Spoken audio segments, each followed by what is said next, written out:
반찬이 있는데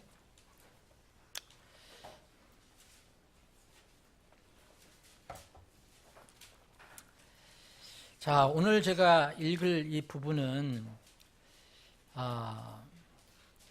오늘 이야기하는 가장 큰 주제라고 할 수 있는 부활과 부활절과 별 관련이 없는 것처럼 보일 수 있습니다. 근데 한번 이 말씀을 같이 읽으면서 하나님께서 주시는 그 은혜를 누렸으면 합니다. 제가 읽겠습니다. 그분께서 그들에게 이르시되 진실로 내가 너희에게 이르노니 여기 서 있는 사람들 중에는 죽음을 맛보기 전에 하나님의 왕국이 권능 있게 임하는 것을 볼 자들도 더러 있느니라 하시니라. 엿새 뒤에 하나님께서 베드로와 야고보와 요한을 데리고 따로 높은 산에 올라가사 그들 앞에서 모습이 변하심에 그분의 옷이 빛나며 땅 위에 어떤 세탁공도 희게 할 수 없을 만큼 눈처럼 매우 희게 되었더라. 거기에 엘리야가 모세와 함께 그들에게 나타나고 그들이 예수님과 함께 이야기하거늘 베드로가 예수님께 응답하여 이르기를 예수님이여 우리가 여기 있는 것이 좋사온즉 우리가 장막 셋을 짓되 하나는 선생님을 위하여 하나는 모세를 위하여 하나는 엘리야를 위하여 하게 하옵소서 하니 이는 그들이 심히 두려워하였으므로 그가 무슨 말을 해야 할지 알지 못하였기 때문이더라. 거기서 구름이 그들을 덮으며 그 구름 속에서 한 음성이 나서 이르시되 이 사람은 내 사랑하는 아들이니 그의 말을 들으라 하시매 그들이 문득 주위를 둘러보니 자기들과 예수님 외에는 더 이상 아무도 보이지 아니하더라. 아멘. 아버지 하나님, 오늘 오후에도 기쁜 마음으로 하나님의 집에 다시 모여서 주님을 예배합니다. 부활하신 주님, 다시 오실 주님을 사모하며 주님을 그려보며 이 말씀을 서로 상고합니다.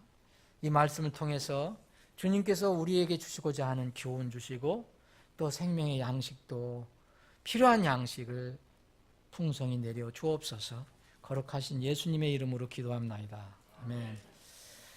기독교 아침에 절기에 대해서 얘기했지만 기독교 소위 절기에 대한 사람들의 두 가지 상반된 태도가 있어요. 모든 절기 행사 정말 특별한 관심을 갖고 열심히 임하는 사람이 있어요. 계란도 색달걀 만들고 그리고 뭐 와서 그 뭐 정성은 우리가 이해를 해야 되잖아요.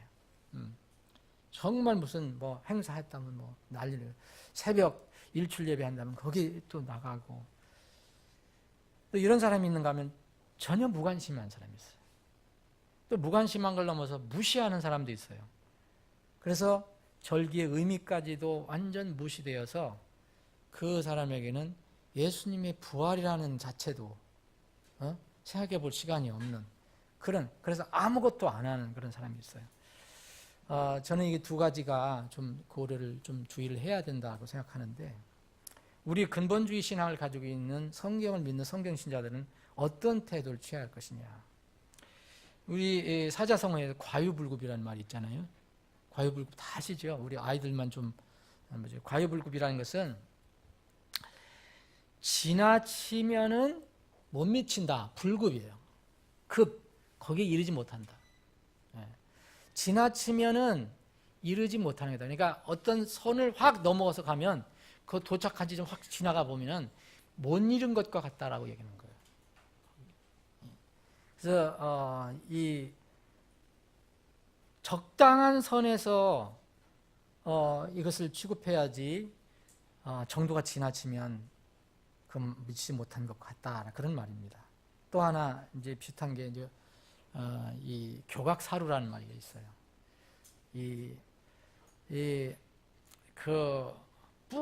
소의 옛날 뿔이 이렇게 곱게 이렇게 잘 나야 되는데 뿔이 뭐 완전 이상하게 났다.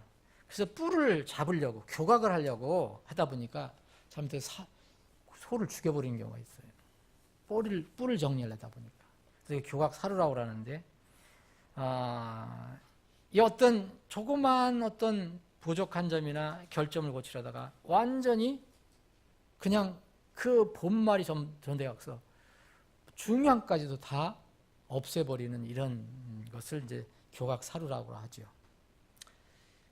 잠언에 보면 그런 비슷한 말이 있거든요. 잠언 14장 4절에 보면 소들이 없는 곳에는 구유가 깨끗하나 소의 힘으로 많은 소출을 얻느니라 그랬어요. 자, 소들이 없는 곳에는 구유 굉장히 깨끗하잖아요. 예? 소 오양간에서 소를 길리다가 소를 다 팔아버렸어요. 소가 다 죽었어요. 그러면 오양간은 똥도 없고 파리도 없고 깨끗해요. 여물통도 깨끗해요. 그런데 깨끗하긴 깨끗한데 소의 힘을 써서 농사를 져서 소출 얻는데 그건 못하는 거예요. 그걸 얘기한 겁니다. 그래서 잠언 14장 23절에 보면 모든 수고에는 유익이 있어도 입술의 말은 빈곤에 이를 뿐이니라. 자, 말과 행함에 관해서 얘기를 하는 거예요. 수고를 해야지 유익이 생기지 말만 해갖고서는 생기는 게 아니다라고 얘기하는 겁니다. 자, 우리가 성경의 진리를 얘기할 때, 진리를 할 때 정말 어떻게 진리를 따를 것이냐, 말도 중요하죠. 그런데 말과 함께 또 그것을 실천하는 것도 굉장히 중요하다.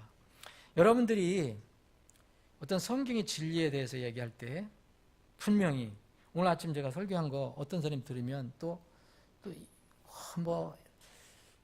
사단이니 오단이니 막 그럴 수도 얘기할 수도 있을 거예요. 그렇죠? 그럴 수도 있는데 왜냐하면 이 전통과 틀리고 하던 게 틀리니까. 근데 만약 그게 진리를 따르는 데서 나오는 거라면 이게 영광입니다. 성경은 그렇게 얘기했어요. 분명히. 네. 예수님 이단 소리 들으셨죠? 여러분 아시죠? 바울 사도 이단 소리 들었어요, 안 들었어요? 들었습니다. 여러분 그 사도행전 24장을 보시면 사도 바울을 붙잡아서 이제 그 사람들이 괴롭힐 때가 있었는데 사도 바울이 간증할 때 뭐라 했냐면 나사렛 이 사도 바울을 사람들이 뭐라 했냐면 나사렛 종파의 주모자라고 얘기했어요.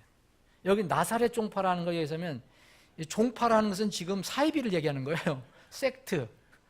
나사렛은 누굴 가리키는 거예요? 예수님을 얘기하는 거예요. 예수님. 예수님으로부터 시작된 이단인데 예수님도 이단이고 지금 예수님을 전하는 이 사도 바울도 이단이다 그런 얘기예요. 그러니까 다 들었습니다. 그리고 사도행전 24장 14절에 보면 사도 바울이 그랬어요. 나는 그래서 이단이라 하는 그 길을 따라갔다. 이단이라 하는 길을 따랐다라고 얘기합니다. 여러분 이 성경의 진리 때문에 이런 소리 듣는 건 절대 두려워할 필요 없어요. 오히려 기뻐해야 된다 그랬어요. 주님께서는 주님을 따르는 일이라면은. 그런데요, 진리를 따른다는 이유로 성경의 가르침을 지나치게 벗어나지 않도록 주의해야 된다는 거예요. 그게 바로 이제 교각사로 과유불급 또 빈대 잡으려다가 초가삼간 태운다. 그게 뭐냐면 이런 문제가 있으면 난 아무것도 안 해. 이것도 또 마귀가 원하는 거예요. 여러분 부활절이라는 게 우리가 정말 세상에 지키는 그런 전통 안 지킵니다. 그런데 부활의 의미도 새겨볼 생각도 안 하고 주님 우리가 12월 20일 성탄절로 지키지 않아요. 근데 주님이 왜 성탄하셨는가, 왜 육신 입고 오셨는가 그런 의미도 생각을 안 한다면 그게 바로 교각사루예요. 12월 25일 주님 오신 날 아니에요. 그렇지만 언제든지 주님의 오심에 대해서 처음 오심과 그리고 그 처음 오심을 통해서 다시 오심에 대해서 생각을 해봐야 돼요. 제가 이 얘기도 뭐냐면 이제 상담하다가 이게 드는 거예요. 우리는 이 문화라는 게 있어요. 문화. 여러분 문화 있죠? 문화가 성경을 앞설 수 없어요. 요새는 문화를 가지고 성경을 이게 매도하거나 성경의 가르침을 무시하는 사람이 있어요. 이건 잘못된 거예요. 이건 자유주의자고 현대주의자예요. 그런데 이 성경의 가르침을 공격하지 않는 거라면, 부딪히지 않는 거라면 문화도 선하게 활용하면 돼요. 아니 지금 왜 12월 25일을 성탄절도 아닌데 성탄절처럼 합니까? 그리고 무슨 그 4월 부활절을 그날 주님 죽으시고 부활하신 날도 아닌데 왜 지킵니까? 제 대답은 뭐냐면 그거 날짜는 주님이 오신 날도 아니고 주님이 부활하신 날이라고 확실히 알 수 없습니다. 그리고 그런 전통, 이상한 전통은 전부 성경적이 아닌 전통은 우리는 성경신자로서는 버려야 합니다 라고 얘기했어요. 그런데 그분들 얘기하는 건 아무것도 안 하려고 하는 그런 생각이 있는 거예요. 아무것도 안 하려고 하는 거, 다 안 하는 거로. 이게 진리라고 생각하는데 그거는 좀 생각해 봐야 돼요. 왜냐하면요, 여러분, 이제 부활절이나 이 성탄절이나 소위 말하는 추수감사절 이게 다 어디냐면 서양에서 온 거잖아요. 그죠? 그래서 이제 이런 사람들이 왜 그렇게 지키느냐, 뭐 미국 사람들이 왜 그렇게 지키느냐 막 이러죠. 근데 사실 그 미국 같은 경우는요, 이게 거의 문화가 됐어요. 문화. 왜냐하면 종교적으로 하는 게 아니라 문화가 돼갖고 사회 문화가 돼서 부활절이든 성탄절이든 추수감사절에는 전부 가족들이 모이는 그런 때가 돼요. 예. 그래서 뭐 그런 종교적인 개념이 없어도 그걸 통해서 이렇게 이제 가족들이 모이고 어떤 행사도 하고 막 그래요. 저는 이것을 선용하면 좋다 생각하는 사람입니다. 그러면 만약 이런 것까지도 반대한다면은 자, 이제 미국 사람들 우리한테 물을 수 있어요. 만약 우리 여러분 설하고 추석에 이거 우리 명절이잖아요. 여러분들 어떤 때는 기다리잖아요. 아이들은 기다리잖아요. 옛날 나 추석 많이 기다렸어요. 먹을 게 생기니까. 이 설 추석은 사실은요, 이게 그거는 성탄절이라든지 수감사절은 그래도 다 부활절은 다 그래도 성경적으로 관련이 있어요. 근데 우리 설하고 이 추석은 관련이 있습니까? 전혀 관련이 없어요. 이거는요, 조상신들하고 관련이 있어요. 조상신. 조상신이죠. 달신과 관련된 거예요. 달 빌고. 자, 개천절 여러분 놀죠. 10월 3일이죠. 개천절을 여러분 보세요. 이거 굉장한 신화입니다, 여러분. 이 곰하고 호랑이가 우리 조상이라는 거예요. 그 중에 이제 곰이죠. 실제로는 곰. 예? 이게 개천절 아닙니까? 그런데 여러분, 개천절 파괴하라고 여러분 가서 데모하신 적 없잖아요. 4월 초파일, 4월 8일이 무슨 날이죠? 석가님, 아직 공경해야죠. 석가님 탄신이래요. 네. 근데 여러분, 그날 난 인정하지 않는다. 그런 분이 있어요?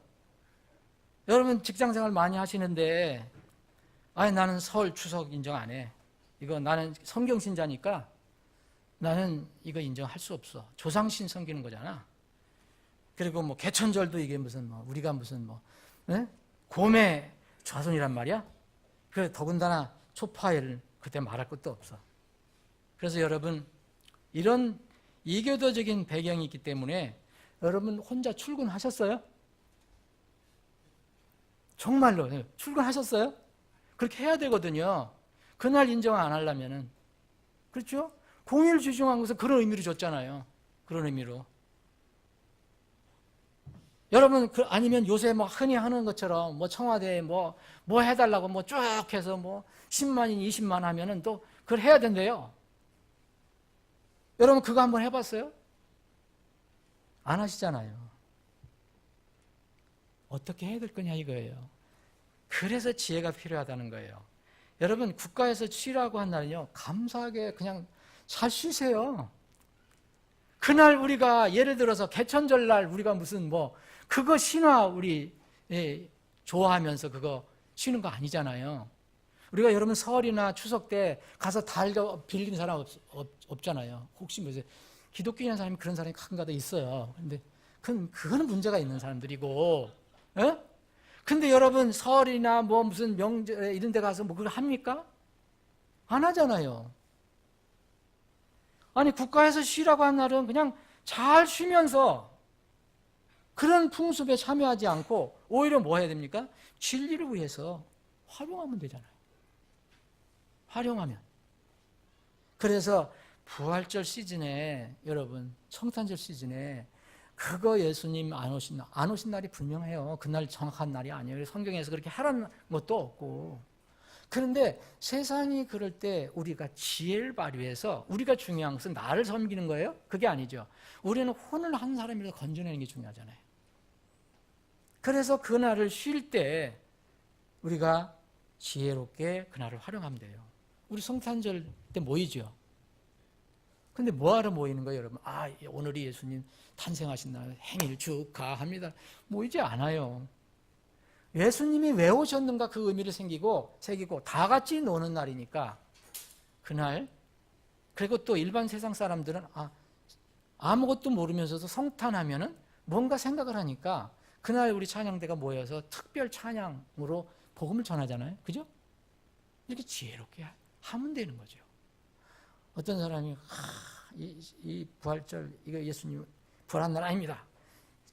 성탄절 예수님 탄생한 아닌 날입니다. 절대 우리는 여기 참여해서는 안 됩니다.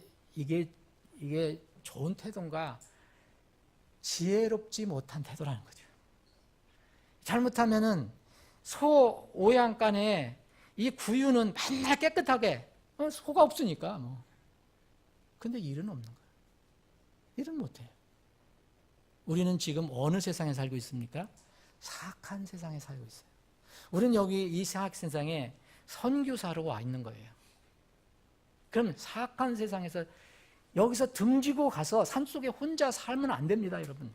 여기서 살 때 이것과 타협하지 않고 여기 이 속에서 살 때 거기와 동화되지 않고 당당히 진리를 전하는데 우리가 쓰임 받아야 된다는 거죠. 그런 의미에서 우리는 어떤 상황에서든지 주님의 부활, 오늘 이제 부활절 시즌에는 그 일본 교회는 사순절이 끝나고 어제적에는 어떻게 하고 사순절 달 고생했을 거예요, 여러분들. 그래서 사순절 동안 지난 40일 동안 잘 먹으셨죠, 여러분들? 이 사순절도 아니라고 이 고기 먹지 말아야지. 금요일 날 그렇게 하신 분이 있어요? 근데 방송만 들어도 계속 사순절 나오더라고요. 저는 그렇게 하시는 분들 또 뭐라고 하지 않아요. 나름대로 그분들도 정성이 있는 거니까. 근데 우리는 그렇게 할 필요가 없어요. 주님이 왜 고난을 받으셨는가 이 의미는 생각할 필요가 있죠. 그런데 우리의 어떤 행함, 오늘도 여기 고기를 안 먹고 몇 시까지는 뭐를 안 먹고 이렇게 해서 무슨 의미가 있겠느냐 이거예요. 우리는 진리를 대적하는 일 어떤 일도 할 수 없어요. 오직 진리를 위해서만 일합니다. 고린도후서 13장 8절에 있는 것처럼. 그런데 진리를 위한다는 것은 아무것도 안 하는 것이 아니에요. 그 진리를 위해서 적극적으로 일하는 것을 얘기하는 겁니다.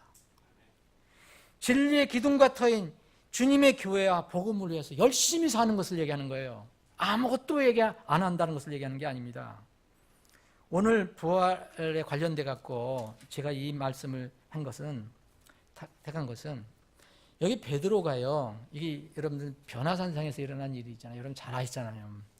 이게 마가복음에만 있는 게 아닙니다. 다 있습니다. 마태복음 16장도 있고 누가복음 9장에도 있고 내용이 비슷해요. 나오는 사람은 동일해요. 베드로와 야고보, 요한 이 세 이너서클이라고 하죠. 아주 예수님을 아주 옆에서 보좌했던 이 세 사람을 주님께서 데리고 올라가십니다. 산으로. 이게 이제 변화산상의 사건이라고 하는데, 근데 여기에 가봤더니 놀라운 일이 일어났잖아요. 엘리야하고 모세가 나타난 거예요. 실제로 여기 나타났죠. 여기 사진에 보면 거기에 모세와 함께 그들에게 나타나고 그들이 예수님과 함께. 근데 예수님이 거기 올라갔을 때 너무 희게 변했어요. 이게 이제 예수님이 정말 앞으로 권능을 가지고 왕의 권능을 가지고 오신다는 것을 미리 맛보기를, 어떤 면은 맛보기를 보여주시는 거거든요. 맛보기로. 그러니까 이 지상의 어떤 세탁공도 이렇게 예수님을 희게 할 수 있다. 어떤 옷을 이렇게 희게 할 수 없다. 그분이 입은 옷. 그분이 입었던 옷은 진짜 거기 팔레스타인 땅에 막 먼지 나는 옷 그거 막 그런 입고 가셨을 건데 그 순간 갑자기 희게 바뀐 거죠. 근데 그 분이 예수님이 바로 하나님이시라는 걸 보여주신 거죠. 엘리야가 모세가 거기에 또 나타났어요. 그랬더니 베드로와 야고보가 얼마나 놀랐겠어요, 여러분. 그리고 그 순간은 뭐였습니까? 그 순간 이게 천국이죠. 정말 천국이죠.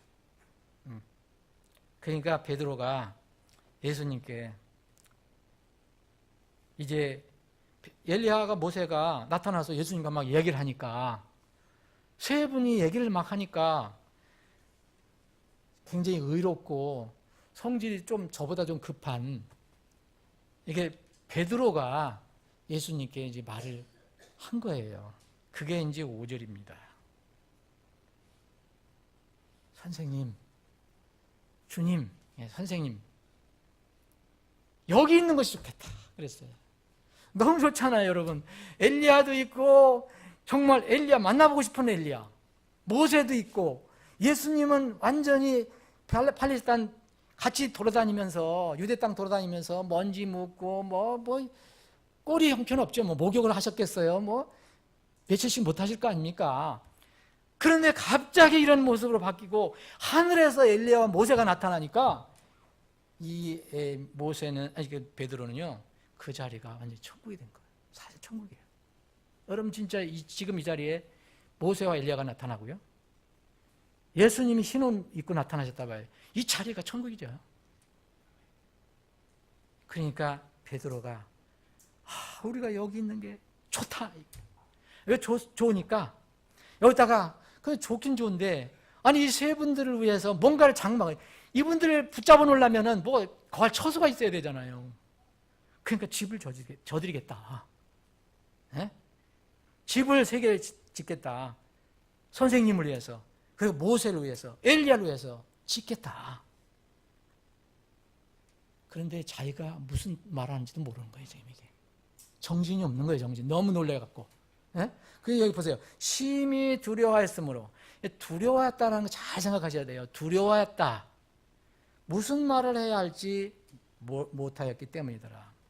여기 엘리야와 모세는 왜 엘리야와 모세가 나타났는지 그건 하나님 뜻이지만 저는 이렇게 생각합니다. 엘리야, 모세 여러 가지 대언자 중에서 대표적인 대언자 중이에요. 뭐로 대언자냐? 예수님이 정말 흰 옷 입고 오실 때 그때 상황에 나타날 상황을 미리 보여주신 거예요.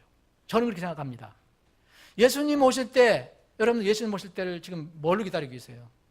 아까 상담했던 자매님 휴거는 아시더라고요. 휴거. 그걸 하도 많이 들어갔고, 휴거는 뭘 얘기해요?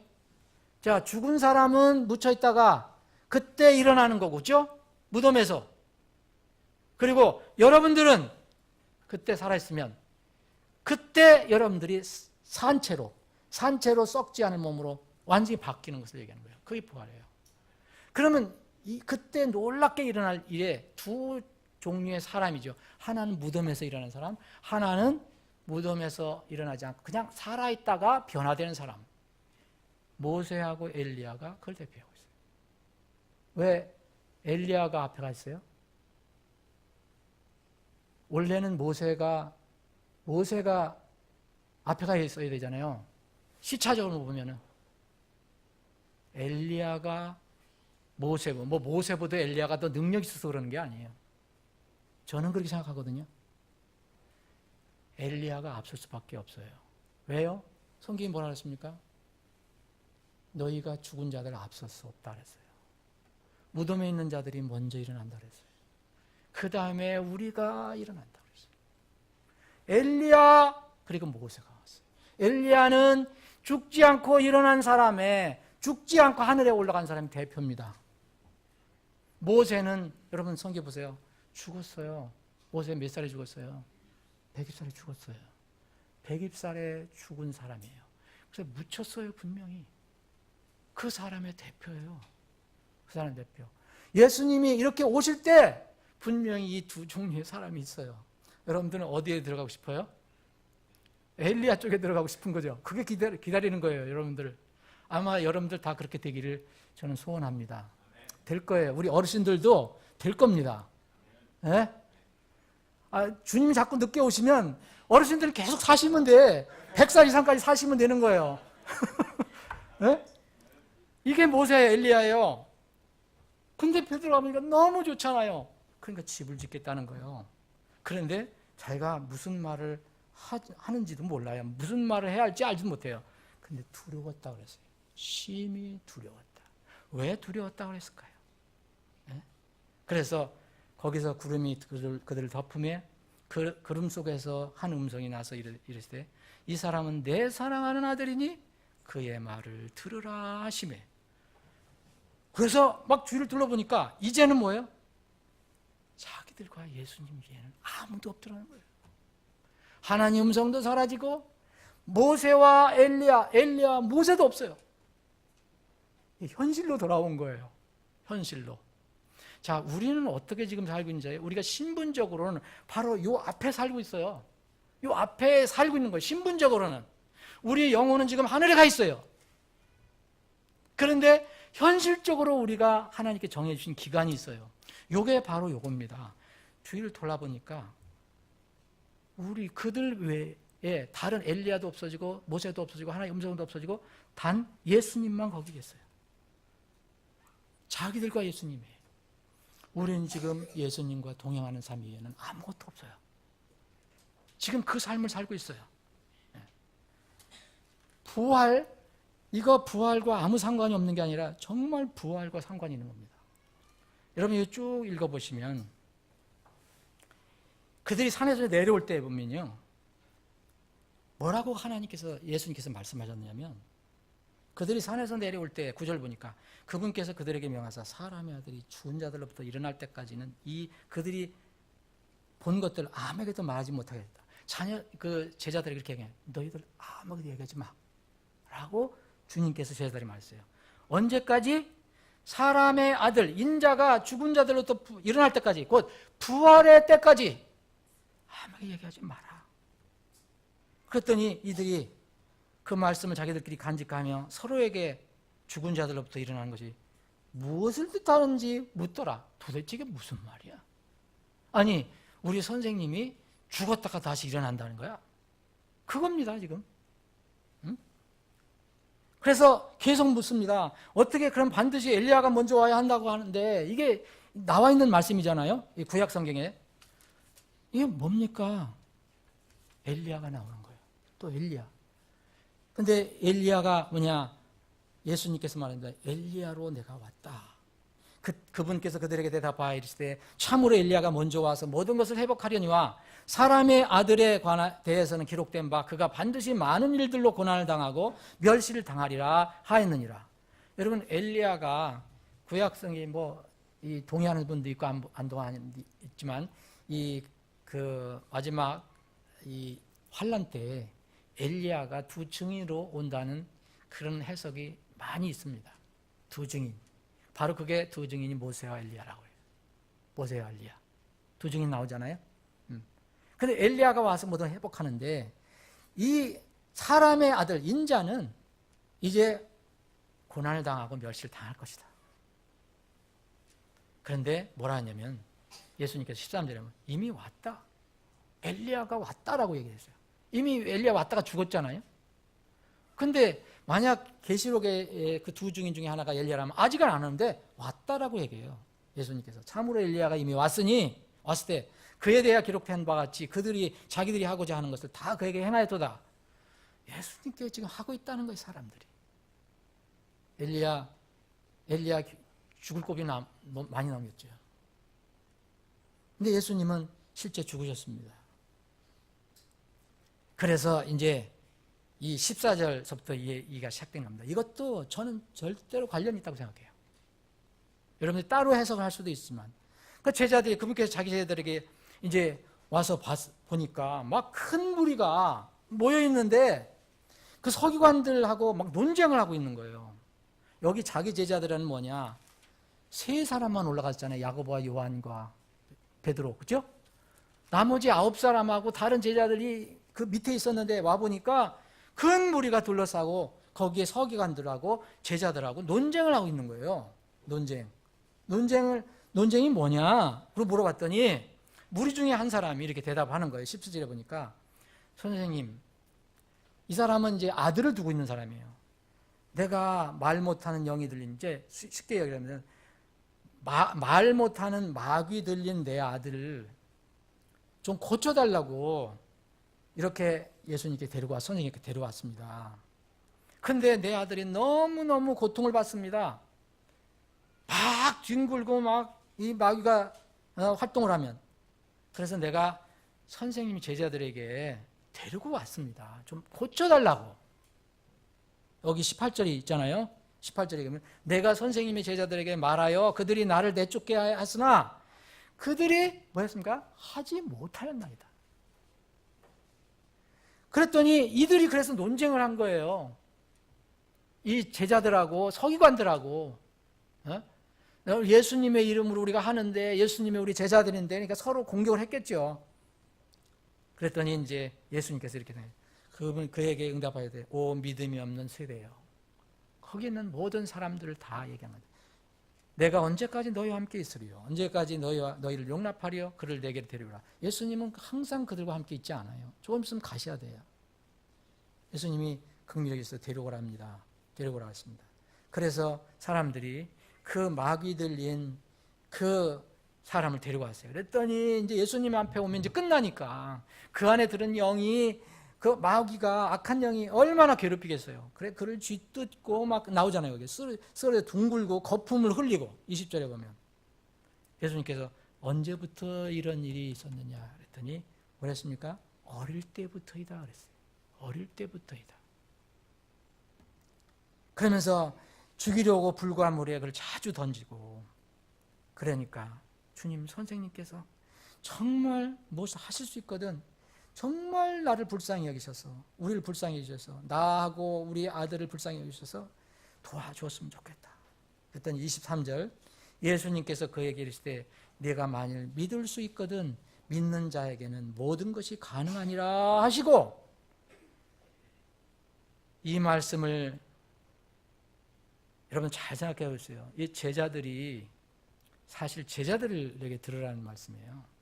제자들을 비롯한 모든 사람에게 내가 만일 믿을 수 있거든 믿는 자에게는 모든 것이 가능이라. 이 아버지에게 직접적으로 얘기했지만 아버지의 믿음을 지금 요구하고 있고요. 그리고 왜 제자들은 이걸 못 내보냈느냐? 너희들이 지금 믿음이 없다는 거예요. 이길 수 있는 믿음이. 믿는 자에게는 모든 것이 가능하다 얘기합니다. 지금 베드로는요.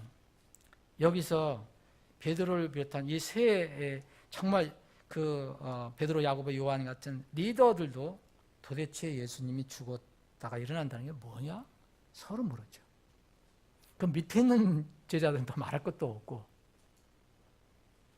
이들은 뭘만 생각합니까? 예수님이 흰 옷 입고 엄청난 놀라운 영광을 가지고 온 거 이것만 지금 생각하는 거예요. 근데 예수님은 계속 죽음을 얘기해서요. 죽음을. 그래서 25절 보면 예수님께서 사람들이 달려오는 것을 보시고 그 더러운 영을 꾸짖어 그에게 이르시되 너 말 못하고 귀 먹은 영아 내가 네게 명하노니 그에게서 나오고 다시는 그에게 들어가지 말라 하시매 그 영이 소리를 지르며 그를 심하게 찢고 그에게서 나가니 자 그 다음에 중요한 말이 있습니다. 그가 죽은 자같이 되었다. 많은 사람이 말하기를 많은 사람이 누구입니까? 예수님이 얘기하신 게 아니에요. 그 주위에 있는 사람이 그가 죽었다 이렇게 말합니다. 그랬더니 주님께서 그를 손을 잡아서 일으켜 주셨습니다. 그가 일어났습니다. 이 사람은 그 주변 사람들이 봤을 때 죽었다가 일어났습니다. 그런데 누가 일으켜 줬습니까? 예수님께서 살려주셨습니다. 부활의 주인이 바로 예수님입니다. 내가 부활이요 생명이니 나를 믿는 자는 죽어도 살겠고 누구든지 살아서 나를 믿는 자는 결코 죽지 아니하리라. 이것을 내가 믿느냐? 정말 믿음이요. 믿음 정말 어려운 것 같지만 엄청나게 쉬운 것이고 또 어떤 면은 믿음 정말 그 믿음 쉬운 것 같지만 엄청나게 어렵습니다. 이 상황을 보면 베드로와 야고보, 요한도 도대체 예수님이, 우리 선생님이 죽었다가 다시 일어난다는 게 도대체 뭐야? 저분 죽으시면 안 되는데. 어찌해서 제자들이 이제 끝나고 나서, 모든 사건이 끝났을 거예요. 끝나고 나서 제자들이 살짝 왔어요. 예수님께. 선생님, 우리는 왜 못 내쫓았죠? 그렇잖아요. 28절에. 어찌하여 우리는 그를 내쫓지 못하였나이까? 예수님께서 하신 말씀이었습니다. 그분께서 그들에게 이르시되 이런 종류는 오직 기도와 금식을 통해서만 나갈 수 있느니라. 여러분, 왜 제자들이 못 내쫓았습니까? 이미 예수님께서 이들에게 능력을 주셔서 마귀 많이 내쫓았거든요. 그런데 왜 못 내쫓았어요? 이런 종류는 기도와 금식을 통해서만 한다. 너희들은 그런 믿음이 없었다는 거죠. 여러분, 지금 시간 관계에서 다 말씀을 드리지만 금식은 원래 다른 성경에는 빠졌어요. 다른 성경이 빠졌어요. 이 킹제임 성경에만 있는 거예요. 이 금식을 누굴 얘기하는 건지 아십니까? 실제로 사람들이 하는 금식이지만 원래 금식은 예수님을 얘기하는 거예요.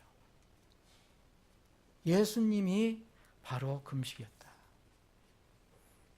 이사야서를 보면 예수님이 바로 금식이라는 걸 알 수가 있습니다.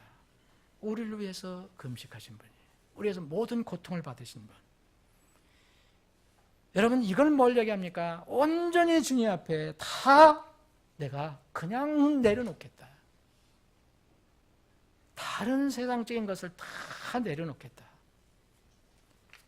여러분, 여기에 마귀 들린 아들이 마귀에게서 해방되어서 정상인 사람이 지금 됐습니다. 그런데 그렇게 되기 위해서 반드시 거쳐야 할 것이 있다는 거 여러분 아시죠? 그게 뭐였습니까? 죽음입니다. 예수님이 부활의 주인이 되신 것은 죽음을 통과하셔서 되는 거예요. 사람은 누구나 다 한 번 죽게 돼 있어요.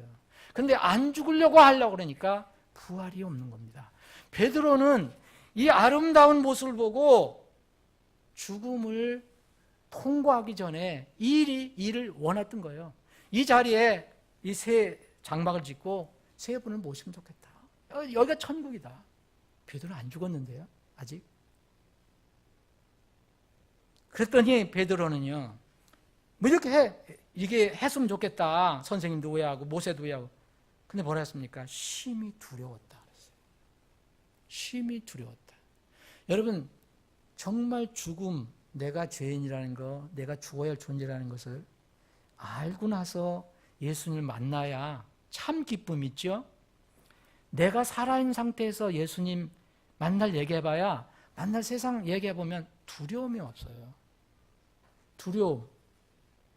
죽음을 먼저 생각하고 나야 거기서 새로 살아나는 것에 대한 기쁨이 있어요. 그래서 이 베드로는 그래 두려웠어요. 이렇게 얘기하고 나서 무슨 말을 하는지도 몰랐지만 두려울 수밖에 없습니다. 사랑하는 여러분, 마귀에 붙잡혀 죽어있는 사람 어떻게 살립니까? 구원받아라. 이 말은 누구든지 다 할 수 있어요. 누구든지 다 할 수 있습니다. 그런데 주님의 대답은 이겁니다. 너 이런 종류는 기도와 금식이 아니면 안 나간다. 그랬어요. 이 실제로 기도도 해야 되고 금식도 해야 된다 그러지만 여러분, 기도 금식한다고 또 다 이루어집니까? 어떤 사람을 여러분들이 살리고 싶으면요, 반드시 그 사람에게 죽음을 알려줘야 돼요. 죽음을 알려주고 다시 일어나는 것을 알려줘야 돼요. 그거를 걸러놓고서 다른 걸 하려면 두려움이 앞으로 남아요. 두려워하는 자. 그래서 마지막에 이 불지옥에 떨어지는 거예요. 두려워하는 자가 나오잖아요. 죽음을 극복한 사람은 두려움이 없습니다. 죽음에서 살아난 사람은, 다시 부활된 사람은, 이사야서 58장 6절에 보면 내가 택한 금식이 나와요. 내가 택한 금식이 뭡니까? 하나님께서 택한 금식이 누구예요? 예수님입니다. 예수님 아니고서는 아무도 살릴 수가 없어요. 이 마가복음 9장 오늘 우리가 나눈 이 말씀은 절대 부활과 관련이 없는 게 아니라 관련이 있습니다. 예수님의 죽으심과 부활은 죽으심 다음에 영광이 있는 거예요. 근데 사람들은 이 영광만 생각하고 하나님께서 축복해 주는 것만 생각하고 그 전에 일어나는 것을, 필요한 것을 걸러내려고 하는 거예요. 자꾸 걸러내려고 하는 거예요. 그게 이 바리새인들이 한 거 아닙니까? 자꾸 걸러내는 거예요. 자기에게 유익한 것만 저기 하고 필요 없는 건 자꾸 걸러내는 거예요. 그래서 예수님께서는 오 믿음이 없는 세대요 그랬어요. 오 믿음이 없는 세대요. 예수님을 믿는 것은요, 뭘 믿는 겁니까? 그분이 내 죄를 위해서 죽으셨다. 죽음을 통과하셨다. 내가 죽어야 마땅한데 그분이 내 대신 죽으셨다. 그래서 그분이 죽음을 통과하고 나서 다시 죽은 자들로부터 일어나셨다. 그래서 부활이 되셨다. 이것이 바로 복음입니다. 복음은, 이 시대의 복음은 부활이 제된 것은 복음이 아닙니다. 말씀을 정리합니다. 여러분, 부활은 죽음 후에 있는 거예요. 말씀을 통해서 영적으로 죽은 존재라는 것을 반드시 깨달아야 됩니다. 그러지 않고서는 이 기쁨이 없어요. 그게 없으면 두려워요. 말은 잘하고 뭐 하도, 하나님을 찾고 뭐 해도. 사랑하는 여러분, 여러분들은 분명히 복음의 말씀으로 죽음에서 다시 살아난 적 있잖아요. 그걸 부활을 우리가 기뻐하는 겁니다. 이것이 바로 우리가 과거 어느 시점에 받은 영혼의 구원의 시점이에요. 여러분, 우리가 이제 구원받은 후에는 궁극적인 소망은 뭐가 있겠습니까, 여러분? 부활해서 주님 앞에 서는 거예요. 지금 이 상태로는 주님 앞에 못 섭니다. 썩을 몸이기 때문에. 영혼은 변화되어 있지만 이 몸은 여전히 썩기 때문에 전인격적으로 주님께 서려면 우리 몸도 부활돼야 합니다. 그래서 우리의 궁극적인 소망은 부활입니다. 들림받는 겁니다. 휴거입니다. 그날이 역사적인 부활을 말합니다. 개인적인 여러분 영적 부활은 다 하셨지만 곧 주님이 역사적으로 오실 때가 너무 가까워 오고 있어요. 오늘 만난 그 자매님도 아무것도 사실 그런 거, 우리 같은 그런 복음을 몰라도 세상이 뭐 이렇게 멀지 않다 하는 것을 느낀다는 거예요. 에? 이게 마지막이라는 것을 느끼겠다는 거예요. 우리는 성경을 통해서 알아요. 성경을 통해서. 사랑하는 여러분, 주님 배울 것을 여러분들 준비하고 사십니까? 이게 부활을 우리가 기념하면서 한번 물어봐야 할 문제입니다. 내가 죽은 혼들을 위해서, 내 주위에 있는 죽은 혼들을 위해서 내가 주님의 능력 안에서 기도하고 정말 때로는 금식하고 실제로 땀 흘려 수고하는 일을 하고 있는가? 아니면 진리한다고 아무것도 안 하고 있는가? 전도선교는 우리의 수고를 요구하고 있는 사역입니다. 절대 말로만 해서 이루어지는 게 아닙니다. 부활의 주님의 말씀을 듣고 따라가는 일이 분명히 우리의 땀과 수고가 요구가 됩니다. 때로는 고난도 따라옵니다. 이것을 회피하면 자칫 주님과 부끄러운 만남을 맞을 수 있을 겁니다. 기쁘게 여러분들 주님 만날 수 있게 되기를 바랍니다. 우리 두 형제님 모시겠습니다. 만찬하겠습니다.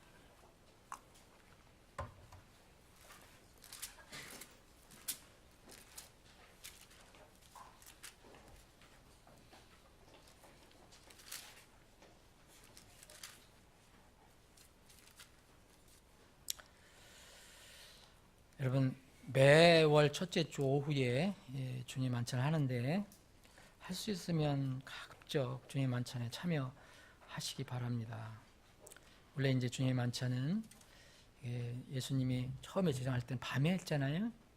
밤에 했는데 저희들은 이제 저녁 7시 반 예배를 드리지 않기 때문에 오해합니다. 근데 우리가 만찬에 참여하지 못하는 분들이 많이 있어요. 여러분 권면해 주시고 또 만찬을 함께 참여할 수 있는 지혜로운 방법도 한번 생각해 봤으면 합니다. 어쨌든 여러분들 만찬은 주님께서 정하신 주의 규례예요. 교회의 규례입니다. 이걸 해도 되고 안 해도가 아닙니다. 이것은 유익한 거니까 우리에게 하라고 그런 겁니다. 단 경건하게 해야 되고 구원받고 침례를 받은 사람이 참여하게 되어 있습니다. 그런 사람들은 기쁘게 참여하시되 이 만찬은 주님의 죽으심을 기억하는 겁니다. 왜 그분이 나를 위해 죽으셨는가?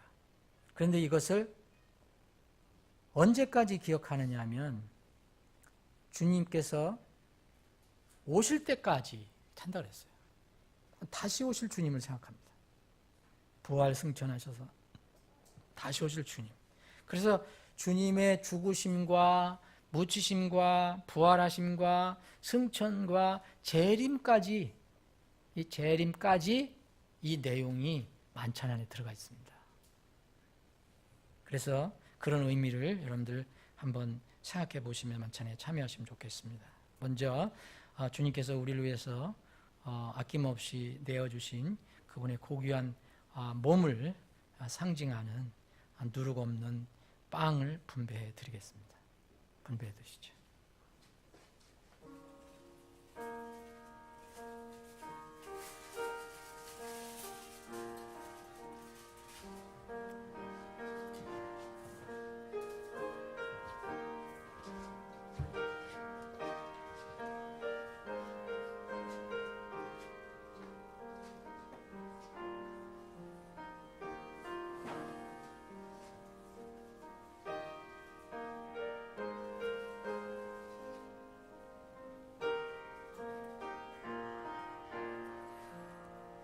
여러분 만찬에 참여하시는 분은 침례 이전에 반드시 구원의 확신이 있어야 합니다. 나의 모든 죄 정말 그것을 예수님께서 다 피 흘려 돌아가실 때 그것을 다 갚아주었다고 여러분들의 마음에 분명한 믿음이 있어야 됩니다. 과거에 그런 시점이 있어야 돼요. 만약 과거에 그런 시점이 정말 모호하다면 그 시점에라도 항상 주님을 생각하는 그 시점에서라도 이 부분을 다시 확인해야 합니다. 이것은 우리가 행위로 결정하는 것이 아닙니다. 하나님께 주신 말씀으로 내가 죄인인 것을 그대로 인정하고 죄의 삭은 사망이기 때문에 예수님께서 내 대신 이 나의 모든 죄를 깨끗이 다 처리해 주셨다, 갚아 주셨다. 그래서 그분께서 내 대신 죽으셨다. 이것을 믿는 것입니다.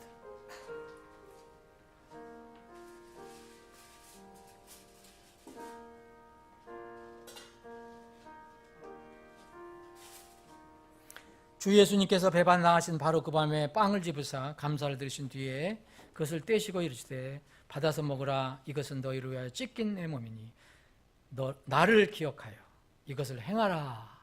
함께 나누시겠습니다.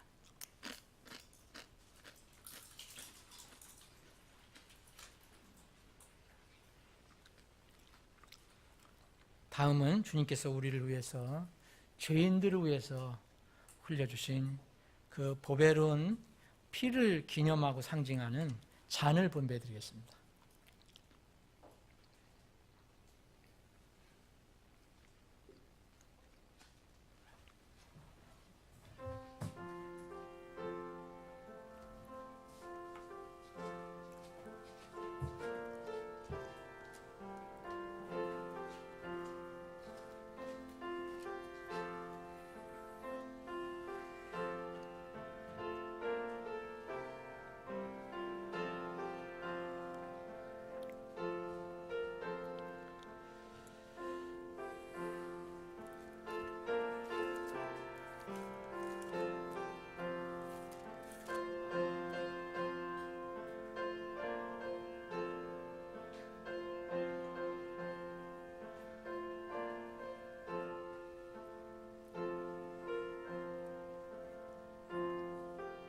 왜 우리는 잔을 나누어서 함께 마십니까?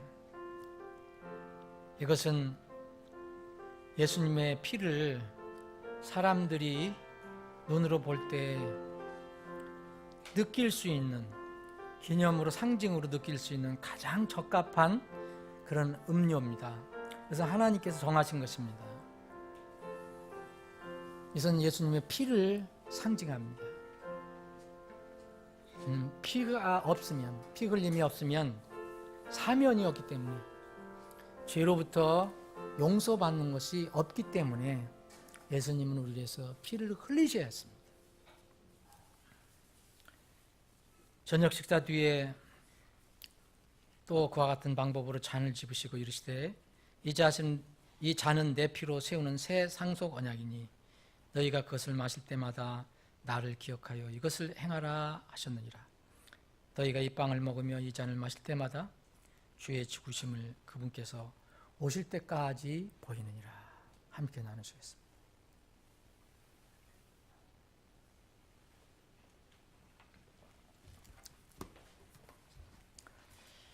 오늘따라 이렇게 빵이 왜 이렇게 맛있습니까? 맛이 없어요? 제가 어제 한 30분 이렇게 한 겁니다, 여러분. 30분 더 했을 거예요. 물을 넣고 또 저기 하고 또 저기 하고 또 해서. 그러니까 이 힘을 쓸수록 더 그게 고소한 것 같아요.